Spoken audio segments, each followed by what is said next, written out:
Hi, friend.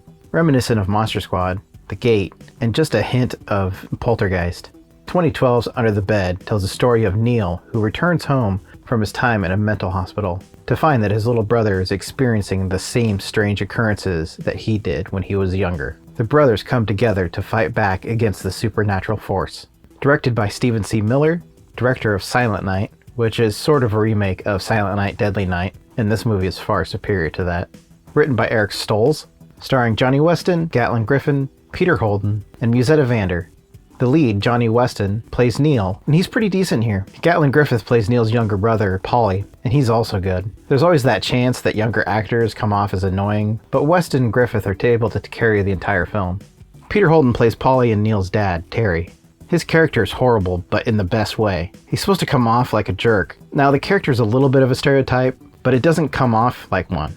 Musetta Vander, who many may remember from Mortal Kombat Annihilation as Sindel, who I thought at first was Melinda Clarke. She plays Angela. What's funny is that she's better here than she was in Mortal Kombat. As I've said before in other videos, this really goes to show what a good director and good writing can give an actor to help their performance. But not all the cast is good. While the ones that aren't are kind of side characters and they don't really come into the story that often. I watched the trailer before I saw the movie, and it makes it look worse than it is. This is the type of movie I look for from a director that you can look at their past work and see that they've grown and learned from what didn't work before in their previous films. Some of the shots are a little off, but it doesn't break the immersion of the film. It's easy to understand the relationship between the brothers, and they get to it right off the bat. In recent movies I've been watching, they haven't had the greatest of pacing, but this film doesn't hesitate to build the world without spiraling into boredom. It is kind of an odd story, but it's interesting. What I like about the movie is it feels like an 80s movie, but it doesn't feel like a remember the 80s movie. But there are a few shots here and there that are kind of reminiscent of those movies. It takes the right amount of indie horror cheese, but it takes it seriously and it works. Which is surprising because the premise is very silly. I think Miller and Stolze are huge horror fans, and you can see it in the finished product. The writing feels like 80s and 90s horror, but updated.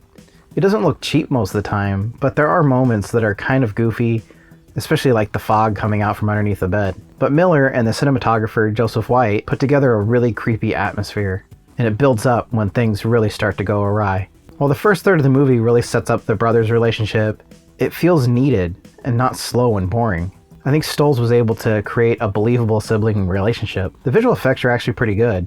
It doesn't really seem like they used CG that much. And the practical stuff is actually kind of cool. And it has my most favorite thing, a guy in a suit. And instead of doing big, poorly looking spectacles, it hides the monster for much of the movie. It does look low budget. It's kind of what helps it with the atmosphere. As I said before, this is miles beyond Miller's other 2012 effort, Silent Night. Here he was able to keep it interesting, with the writing, dialogue, and visually. But it's not without its odd moments.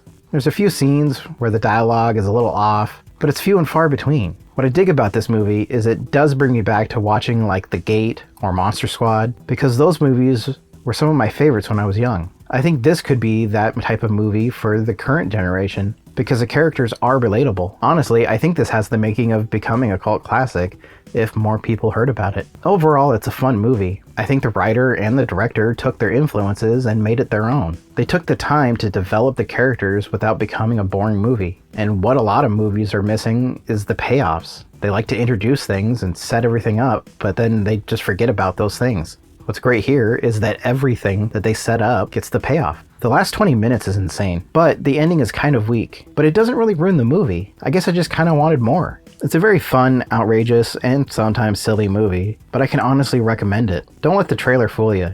It's actually very enjoyable. Have you seen this movie? Did you like it? Let me know in the comments, and don't forget to like and subscribe. Thanks. Thanks for watching this video. If you liked it, check out one of these videos.